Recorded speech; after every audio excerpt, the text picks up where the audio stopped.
A gente vai seguir tratando, Débora, dos dados que foram divulgados hoje no Anuário Brasileiro de Segurança Pública, ainda com foco nos casos de estupro. No ano passado, o país registrou mais de 87 mil vítimas, ou seja, uma pessoa foi estuprada a cada 6 minutos. E esse dado corresponde ao maior número da série histórica iniciada em 2011. Para tratar deste levantamento como um todo, de todo esse estudo, o estudo mais completo sobre segurança pública do Brasil, nós vamos receber aqui Renato Sérgio de Lima, diretor-presidente do Fórum Brasileiro de Segurança Pública, já plugado aqui conosco. Renato, muito boa tarde, sempre um prazer ouvi-lo e recebê-lo aqui na tela da CNN. Queria que você falasse um pouco se há um perfil das vítimas típicas desse crime horroroso que é o estupro e se isso também é fruto de maior notificação deste tipo de ocorrência, maior consciência das vítimas que sofrem esta violência e o que tem sido feito para se prevenir esse tipo de violência. Boa tarde, mais uma vez, bem-vindo, Renato Sérgio de Lima. Obrigado, boa tarde, Yuri, boa tarde, Débora. Sempre bom estar com vocês. E, de fato, a edição do anuário desse ano traz várias notícias preocupantes e até ajuda a entender por que segurança tem sido um dos principais temas de preocupação da população e tem motivado, inclusive, boa parte do debate político que tem sido feito desde o ano passado e provavelmente vai tomar conta desse ano e do próximo.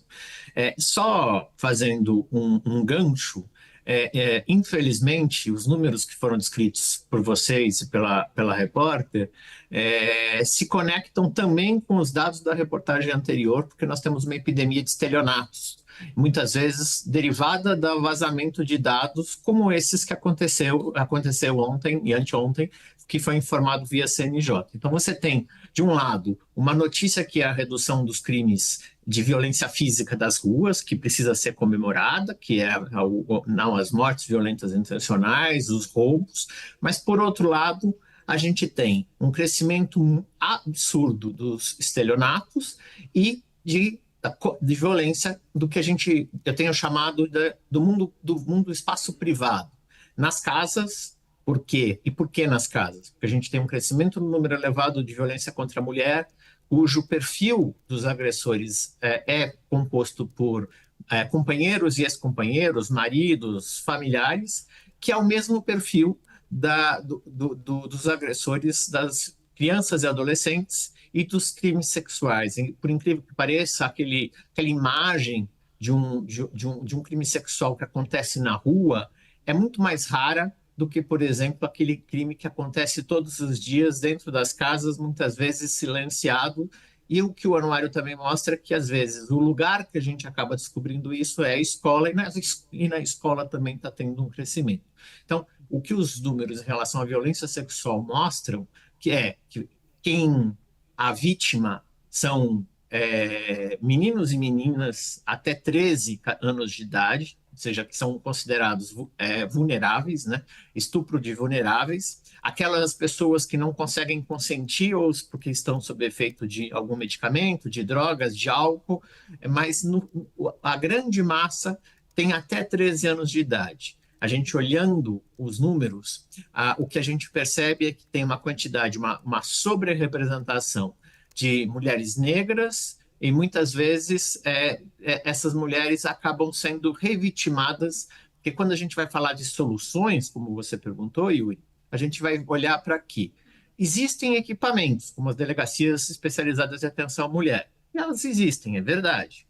Existem centros de acolhimento, mas o que nós no anuário constatamos é que muitas vezes essa mulher, ao ir procurar ajuda, ela tem que contar a sua história várias vezes e acaba sendo revitimada. Então, ela tem que ir num hospital e ela tem dificuldade de atendimento. Ela vai num centro de assistência social, uma casa da mulher brasileira, ela tem dificuldade de atendimento. Ela tem que ir na polícia, muitas vezes colocam o relato dela em dúvida ou a questionam porque os crimes acontecem no contexto familiar. E assim sucessivamente. Ou seja, não é exatamente uma falta de política pública, mas a coordenação e a integração dessas políticas para que a gente consiga fazer com que a voz da mulher consiga ser ouvida tanto é verdade, tem um número crescente na pesquisa que mostra que as chamadas de 190 da Polícia Militar para a violência doméstica têm crescido,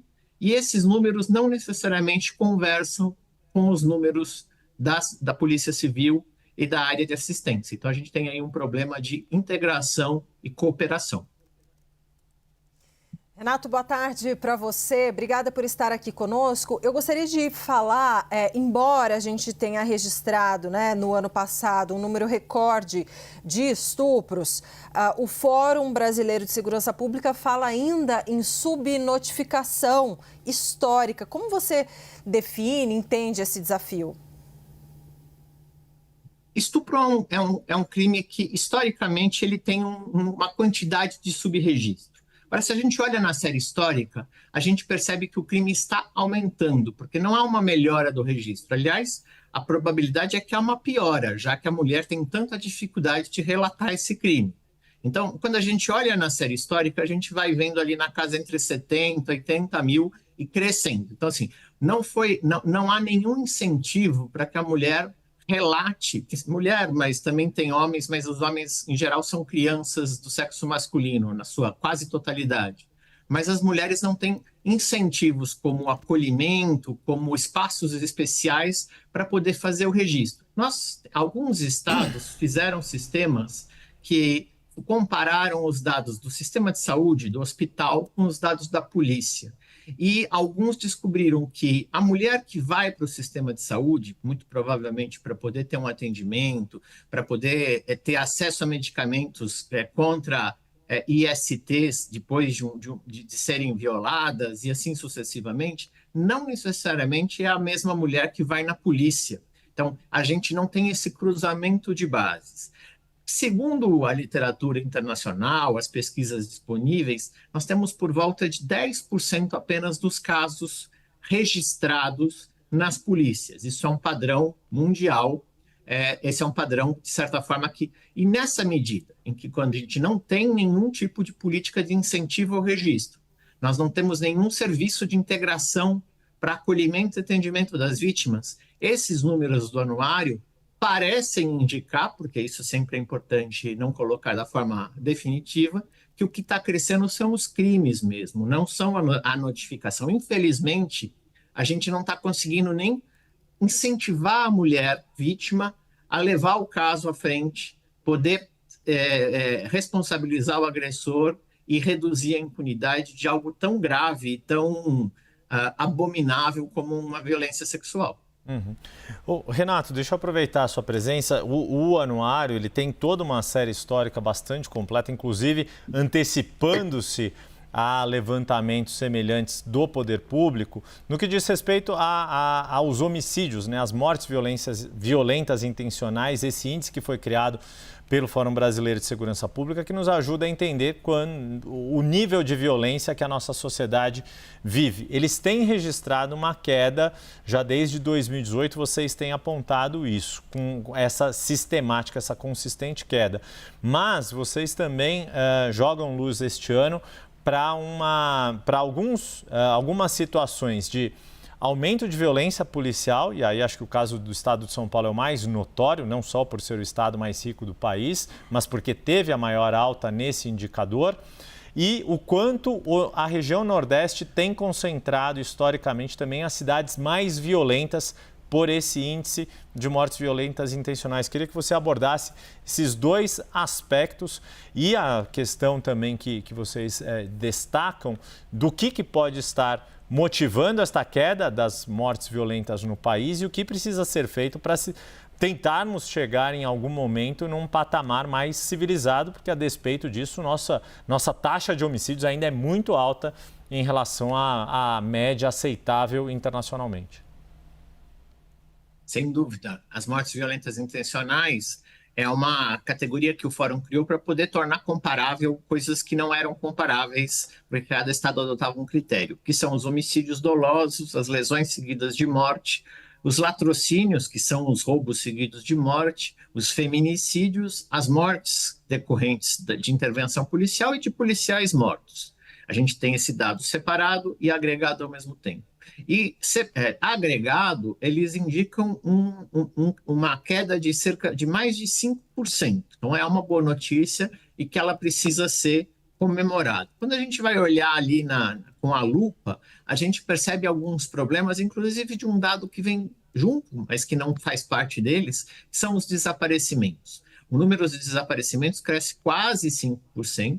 É verdade que desaparecimento, nós temos alguns casos que são voluntários, uma pessoa que quer quebrar o vínculo com a família e simplesmente desaparece, isso não é um crime, mas a gente também sabe que o crime organizado tem adotado cada vez mais a estratégia de cemitérios clandestinos, desova de cadáveres nas suas disputas, nos seus conflitos. E isso faz parte da realidade de muitos centros urbanos. Historicamente, nós tivemos no começo na década de 1990 e no começo da década de 2000, as taxas eram muito mais altas no Sudeste. E o Sudeste conseguiu, com uma série de medidas, reduzir essas taxas de violência letal, e o Nordeste passou a liderar e, há 2, 3 anos atrás, a região Norte também. O que tem acontecido nesse processo? Das 10 cidades mais violentas em 2024, com maior número de mortes violentas intencionais, as 10 ficam no Nordeste. Porém, tem uma diferença muito significativa. As 10 têm conflitos de facções. Nós fomos atrás para entender o que estava acontecendo nas 10 cidades, né, que estão concentradas no Ceará, com 3 municípios, Pernambuco com 2 e na Bahia com 5, e o que a gente percebe é que nessas 10 há conflitos entre facções. Há, por exemplo, 2 ou 3 facções brigando entre si por pontos de venda de drogas, por pontos de logística de transporte e exportação de drogas, porque nós temos hoje, principalmente as grandes facções, Comando Vermelho e PCC, como os grandes, quase que holdings criminais. Então, você controlar a logística, você controla, na verdade, a capacidade financeira da facção. Mas, quando a gente vai olhar o outro lado, copo meio vazio, a gente vai perceber que tem um problema sério, que é a forma como a polícia reage. No Ceará e em Pernambuco, as polícias, nesses 10 municípios, respondem por menos de 3% do total das mortes violentas intencionais. Quando a gente vai para a Bahia, são 5 municípios, alguns chegam a 33% do total de mortes são de responsabilidade da polícia, como o Jequié. E aí, puxando a questão que você levantou, a gente vai perceber como isso é bastante complexo, porque se a gente pode dizer que, mesmo os casos graves, como aqueles que estão apontados no Ceará e em Pernambuco, que são as cidades mais violentas, a gente pode dizer claramente que a polícia é parte da solução e não do problema, porque ela está tentando lidar com o crime organizado. O crime organizado tomou conta do país. Mas, por outro lado, a gente tem São Paulo, como Cubatão e Santos, com 66,1% do total das mortes daqueles municípios de responsabilidade da polícia. Quando a gente olha para isso, a gente percebe que há aí um problema que precisa ser enfrentado, porque a polícia passou a ser parte do problema e não da solução. Nós conversamos com o Renato Sérgio de Lima, diretor-presidente do Fórum Brasileiro de Segurança Pública, organização que todo ano divulga e divulgou hoje, nesta quinta-feira, o Anuário Brasileiro de Segurança Pública. Renato, muito obrigado. Parabéns, como sempre, pelo trabalho que você, Samira Bueno, David, toda a equipe do Fórum realizam anualmente. Até a próxima. Até a próxima.